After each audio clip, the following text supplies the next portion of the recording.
Welcome to Left, Right, and You with Tim Elenz and Paul Edwards. They're talking current events, politics, local, state, and federal. Now here's Tim Elenz and Paul Edwards and Left, Right, and You. All right, I got to get this. Was I cussing last week, Dave? Huh? Was I cussing last week? Is there a show you don't cuss? How many times have I hit the dump button because you're like, wow. There are sailors that blush every time they listen to the show. Really? I thought I had a pretty good filter when I was on the air. Okay. I haven't said duck once, which is really good. Duck, Mike, duck. Anyway, moving right along. Hello. Good morning. Good. Good afternoon. I'm finishing my microphone here. All right. Well, welcome to Left, Right, and You on WRMN 1410 AM. Dave? Yes. What's up? Not much. You had Charlie Sheen on your show last night. Yes. I had Charlie Sheen. And how did that go? Well, he kept complaining about the Vatican. So, and the Vatican assassins, yeah. Really? Yeah. Gaddafi or Charlie Sheen? Which one was it? I'm sorry. No, it was Charlie Sheen was on. You know how I get them confused. I'm sorry. They both have a little sense of reality that isn't there. So, we were at a restaurant. We met this waitress today for lunch. Her name was Julie, and it was at Biaggi's in I don't know where, Kildare. Okay. And we were talking about Charlie Sheen. She goes, I'd love to hang out with him and stuff. And I said, well, do you think maybe he has AIDS or something? And she goes, well, I didn't say that I would, sleep with him. I well, what would you think you'd be doing if you were hanging out with him? You'd either be smoking crack or doing, the 2.5-minute thing. Just exchanging political views. That's all I think. That's what he'd do. So hi, Julie. Go exchange political views. Did you hear about the girl though that got the $30,000 check? Yeah. Yeah, and they said, well, what did you do? He goes, I went to the bank and cashed it right away. Yeah. That was great. Yeah, once again, though, everything is relative. That's like $8 to you and me.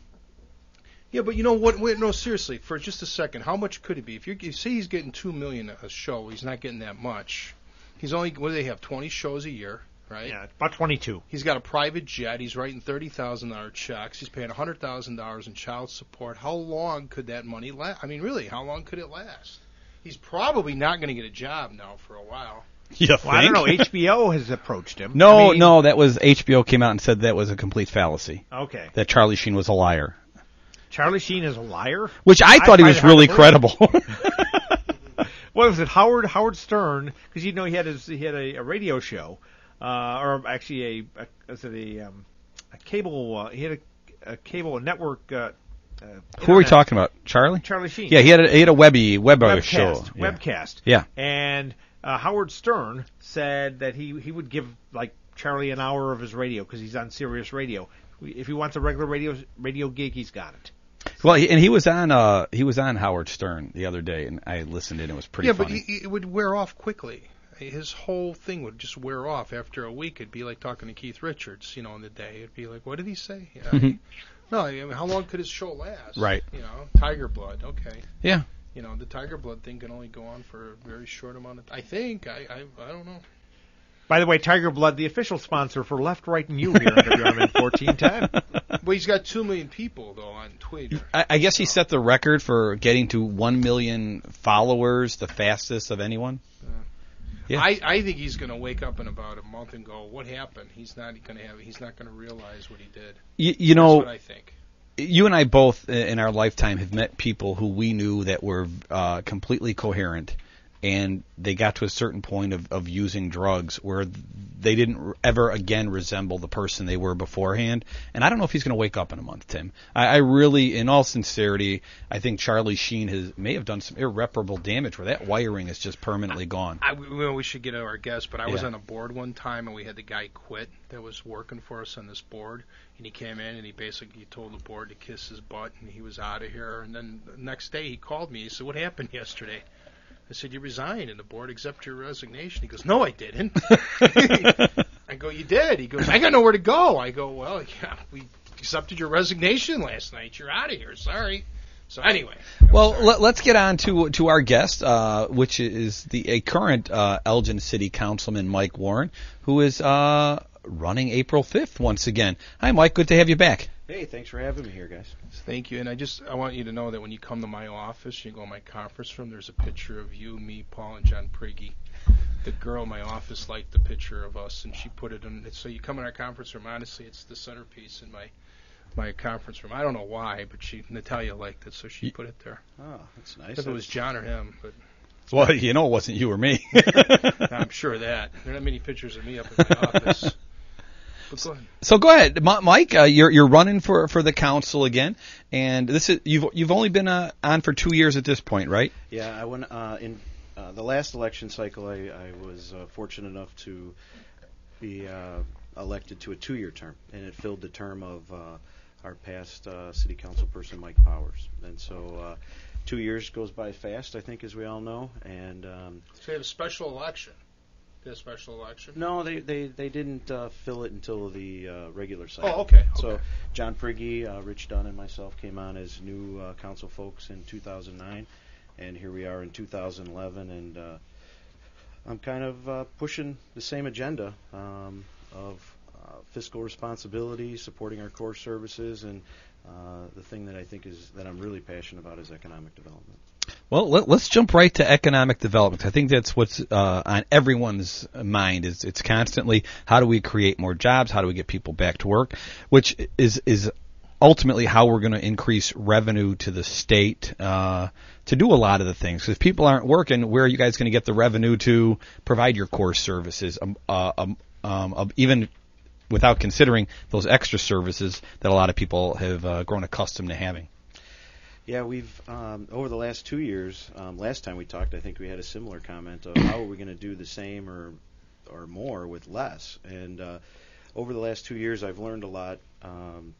We've made the tough choices. We made over 80 cuts over at City Hall. We've trimmed our budget, and I think because of those tough choices, we're in a fiscally we're probably one of the best municipalities in the country right now. We have our best bond rating in the country. We borrow money very, very cost effectively. And we've made the tough decisions to be attractive to businesses that want to be here, because you're absolutely right. If we don't build our job base and fill up the storefronts and the industrial parks with businesses, our neighbors are still going to be out of work. We're going to see more foreclosures. And that, I think, my role on the city council, I see that as a critical component, is to make sure that at City Hall we have all of the hurdles removed to make sure businesses can come here not only quickly but cost effectively and have a good environment at City Hall and our government, along with a workforce. That's the one thing that one of the businesses, or all the businesses, want to make sure that we have a trained workforce. And so working with the city, Elgin Community College, and workforce development and work keys, we have an initiative to make sure the folks that are out of work have the resources to gain skills for the new jobs that are coming, because they're all different than kind of what my dad used to do. He used to come to one job and have it forever, and now we live in a different model. You know, it's funny that you say that at the end about it being a different model. You know, I think my father started working for the airlines when he was in his early 20s and stayed there his entire life, worked there his entire life. But even going to take that across the board a bit, you know, I think a lot of times you really had a situation where employers were loyal to their employees and employees were in turn loyal to their employer. How do we do you think that's essential in helping business grow, to get that sense of loyalty going back and forth again and trust back and forth? Well, I heard a staggering statistic about a year ago where it said that it had been after everybody had made all the cuts. I mean, at my company, we made cuts. The whole world saw jobs decrease, and a statistic came out that 70% of the people that are still working aren't happy in their job. And I thought, my gosh, what's going to happen to the company I work for when, you know, most of the people around me aren't happy in their job, and when times get better and there's opportunities for jobs, you know, these are the best people on the bus, because we laid off all the folks that we didn't think were the right people on the bus. And so I think as we, you know, try and build that trust of businesses and employers, of how we get back to, I don't know if it's ever going to come back. I think that you know, businesses today have to change. And I've heard some businesses, that started out as making farm plows, and now they're selling, widgets to Caterpillar. Mm-hmm. I mean, things. Now we've got solar panels and windmills and different technology. Guys never used to have to climb up 500 feet to a windmill and fix an electric generator. So I think we're going to see the jobs continue to evolve. Before I toss this over to Tim to ask the next question, we are accepting callers at 847-931-1410. Tim, over to you. I was listening. It was very interesting. It is something. People are thinking them their way out of work. I mean, that's a sure way to get yourself fired, to say how much I hate my job. I was reading that the other day. What is the budget of Elgin each year? Just curious. It's still pretty big, $280 million. Oh, it's a big budget. Yeah, it's a big budget. What are the revenues they get from the casino? Is it $1 million? Well, it's more than that, but we've seen significant drops. I think it was more fun to be a council guy when the revenue was on the other side, when they used to come to you and said, hey, we budgeted $18 million and we really got $22 million, so what do you want to do with the extra money? You get $22 million from the casino? Back the high water really? mark is like $28 million. Wow. But we haven't seen that for probably 3, 4, 5 years. Now we're down to $16 million, and we're taking pretty much 20% decreases every year on our 5-year plan. Yeah, and I know Des Plaines is going to open pretty soon, and that everybody knows that's going to be a shock. Is it? I mean, somebody told me that that's like over money. That's like slush fund, for lack of a better word. Excuse me, but it's for capital. It's more for development money. It's for discretionary to improve Elgin. The council decides, or is that money going to the budget? Well, it does go to a budget, but it's about roughly $15-16 million a year, and there's over 100 different projects that are funded out of that on a yearly basis. Oh, there are. Okay. Yeah, I mean everything from center payments. We borrowed money to build the center, and in a few years we'll see that. So it is accounted for. Yeah. Okay. Neighborhood housing grants come out of there. We give some money to some not-for-profits like the Boys and Girls Club and Senior Services Center. So road construction, we do neighborhood improvement grants, and also we bought some fire trucks out of there. We do technology improvements out of there. We invested in our police department's technology so that can you imagine a police officer who pulls a person over or arrests somebody would have to write their name, address, driver's license number 14 times by the time he's done with his paperwork, and we've now invested in some technology that allows him to only do it about 5 times and saves him about a couple hours during the day. And so I think that's a kind of a key role also as a city leader, is to make sure that we embrace new technology, to make sure that we we use the things around us to make us more efficient. Speaking of seniors, because you mentioned it, you made the newspaper last week about something that you did that you please senior citizens. What was that all about? Well, one of the persons who comes to the city council on a regular basis invited me to the Senior Services Center downtown Elgin and talked about how challenged they were on the space, and so I got to go down there and see it firsthand. It was called the Senior Prom, and there was lots of people down there, and I could see how they were over capacity, and so I got to meet the director and the business manager, and we talked about some different spaces, maybe using the Boys and Girls Club or the Township Building or some other resources that we currently have to let them expand their service base a little bit, because we have a lot of seniors in Elgin, and we want to make sure that we provide the services that are important to them. But we found out that the space next door was going to be available, and how convenient that would be with the challenges of seniors, with parking and being in a habit and being comfortable in their environment, that we could utilize the space right next door. And when we talked about the financial impact and how they don't have any money, of course, no not-for-profits have any money, and we talked about the role. Most profits don't have any money right now either. But continue. Unless you're Blue Cross, then you have money. Most people in the studio probably doesn't have a lot of money either. Yeah. So Weiser does, but that's. But when we all come together and we all throw a little bit at the problem, it seems like we can make a difference. And so when I learned a little bit more about the Elgin Township's role with seniors, I thought this would be a neat way to kind of create an intergovernment partnership where we can kind of share in the investment of taking advantage of this kind of, once in a lifetime or very unique opportunity that we could, literally just cut a doorway in a wall and double their space for, roughly $30,000 a year. If we all share in that expense, we can give the seniors a great opportunity to serve more of the population. And so it's still under consideration. I thought it was going to be on tomorrow's agenda, but one of the other things that I've learned as being a council guy, nothing moves quite as fast as what you think it would be. So we're going to consider that at the next meeting. And the township will have to consider that as well. But I think it's a good opportunity for us to share in the cost of making the seniors have a better place to visit. Yeah, and our country was built on the back of the seniors. It really frosts me when I see that. It seems like sometimes we want to shortchange the senior citizens. To me, it's like, hey, this country was built on their backs. If it wasn't for them, we wouldn't have anything. So, I agree. I think seniors should have tax-free or no taxes on real estate, and I think I've always said that. I think anybody who's served in the years and worked should have a less burden on them. I've always said that.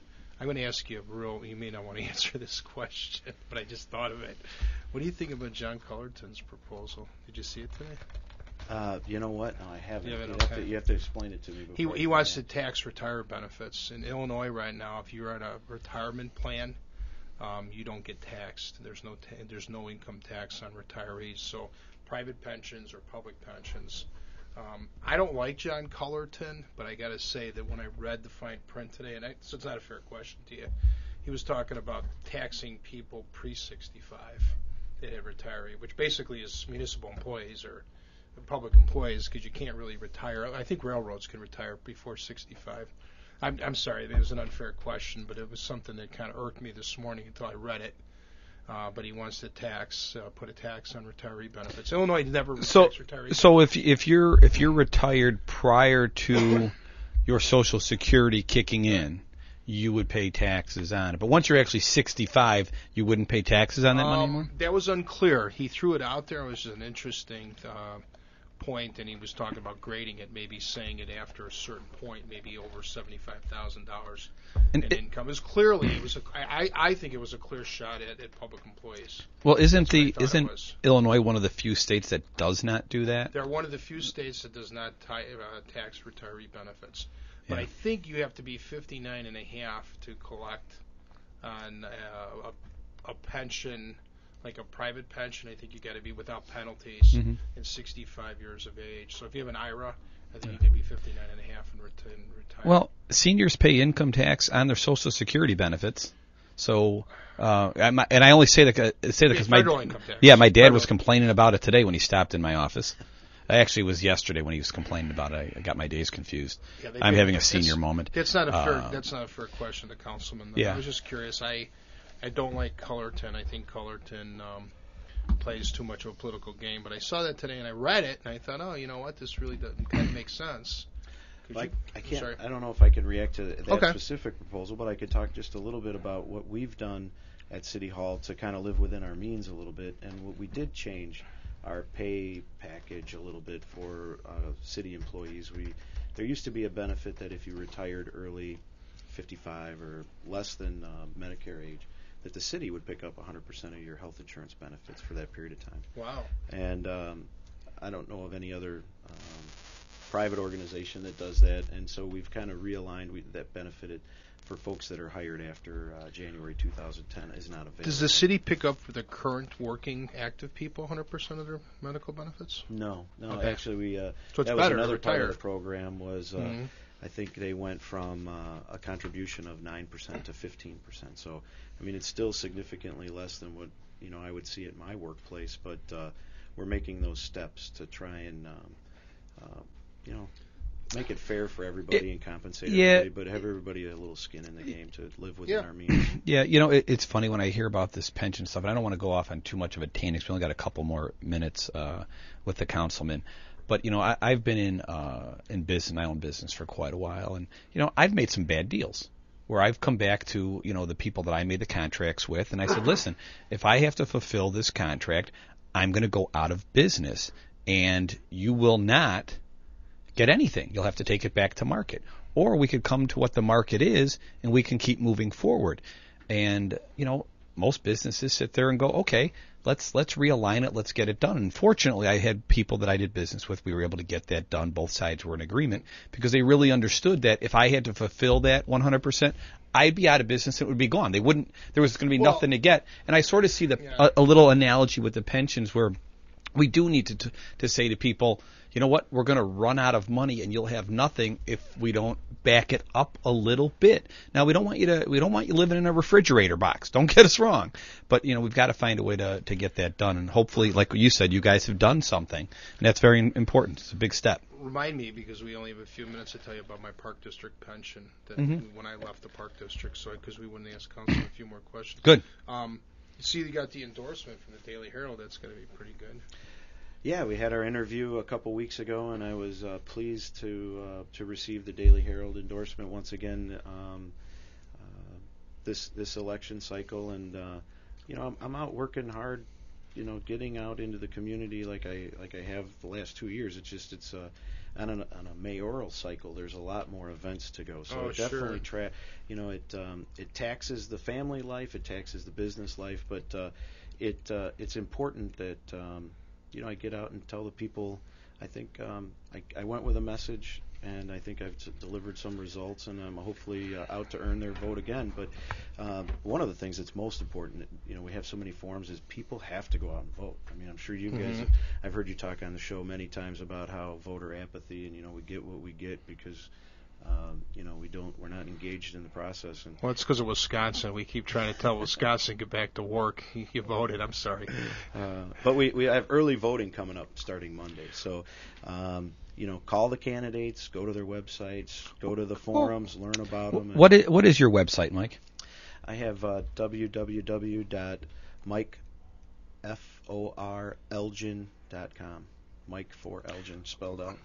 So I'm sorry, Paul. No, I was just going to say real quick that I was on your website and I saw that there's a lot of events coming up for people who'd like to meet you face to face who haven't. There's a lot of people who probably have not got engaged, and it's a great opportunity to meet not just you but other candidates. There's one tonight, I believe, the Edgewater Forum. Then there's one on the 10th. At the Salvation Army on Douglas. There's another one on the 22nd at Elgin Community Church. Another one on the 29th, the League of Women Voters at the Gale Borden Library. Where is the event tonight, though, in case people want to come out and see you tonight? It's at the clubhouse for the Edgewater community, and it's off of Bowes Road, just west of Randall. And you're right. You're absolutely right. There's at least one or two events each week, and you can definitely learn about the candidates and make sure you make an informed choice when it comes to either early voting or on April 5th. I'm sorry, Council, I was distracted there. What do you think about, you got 3 seats up, right? And Yep. There's 2 incumbents running. Yeah. And you've got 11 candidates with the 2 incumbents? There's 10 candidates for 3 seats. Okay. Why do you think there's that much interest in the seats? I'm just curious. What's your theory on it? It's a lot of candidates, isn't it? It is. I think maybe some people think it's more glamorous than what it really is. What? Hanging out with Tim and I isn't glamorous enough for you? Hey, you too, if you're a city councilman, you can hang out with Tim and Paul. If that were it, he would. And I got to say, this is one of the best parts of being a council guy. This is kind of By the way, we do have a phone call. Then why would anyone want to do it if this is as good as it gets? We do have a phone call. Go ahead. I believe this is your father, Paul. Oh, my goodness.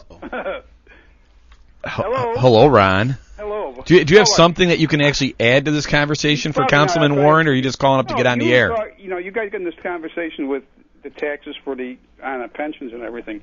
We do pay on our Social Security. We do pay income taxes for both the state and the feds. Okay. We also pay. We do not pay income tax on our pensions here in the state of Illinois. Now. But you're like 100, so it wouldn't affect you anyway. Oh, no, you know how old I am. Your grandfather. Your great-grandfathered in just about. Just about. We'll see what happens in the next year. So. Anyway, what I'm trying to say is with the taxes, we have not. There's been no. Social Security is supposed to be on a COLA. Now, for 2 years, there's been no COLA for for Social Security. We have gotten no pay raises on that. But all the government agencies have these automatic pay raises, and they're getting them every time it comes up. And they're saying to senior citizens, our expenses not getting any higher. I got news for you. Our expenses are getting higher every year. Well, yeah, but you always have the option of cat food, Dad. Yeah, you know, I like to eat well, Paul. You know how Grandma is. Hey, Dad, you want to just hang on? We'll bring you back on the second half of the show, but we want to go ahead and let Mike Warren wrap up with his why people should vote for him. Okay? Okay, give me a call back when you get done. All right, sounds good. All right. All right, Mike. Thank you for indulging my father. But why should people vote for you? 'Cause we're getting close to the break time. Well, 2 years ago, I came and talked to the community about how important fiscal responsibility is and providing world-class core services and destination for jobs and families. That's as you listen to some of the other candidates, you'll hear the same message. But I think I've delivered some results. We have more jobs today than we did 2 years ago. We have lower crime rate. Things that are important to seniors is feel safe in your home, and with our promotion of Chief Jeff Swoboda to the police department, and I think even all of our services, our fire department and our public works, are all providing. They're delivering services at a high level right now. If you look at our response to the snow a few weeks ago, we're probably one of the best in Northern Illinois response. And so, when you think about living within our means and bringing good jobs here, I think that I've delivered results. One of the best characteristics, I think, as a council guy that I've learned over the last 2 years is you don't do anything by yourself. You need 4 votes to do anything. And so when something great happens, it's because 4 or more of us have decided to do something. And you need the good skills of, being collaborative and finding common ground, and you don't always get exactly what you want, but you try and get some things done that are the best for the community. And I've always made every vote. Most of the votes are easy. It's easy to go out to bid and buy a snow plow or a fire truck. But there's tougher ones too, where it's what do you really feel is the best for Elgin when a tough one is, and so that's where I've really focused my the tough ones have been what have I thought is in best interest of Elgin, and I voted that way. And I think I'm hoping that I've earned some more votes this time.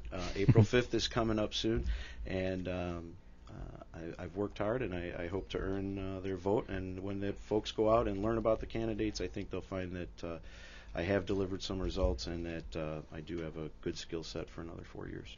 Well, excellent. Mike, thanks so much for joining us. And, folks, you can see him this evening, once again, at the Edgewater Candidates Forum at the Edgewater Clubhouse, correct? Yep. Okay. Thank you, Councilman. Good luck. Oh, thank you, guys. I appreciate it. And we're going to go to break, and we'll be back in just a couple minutes.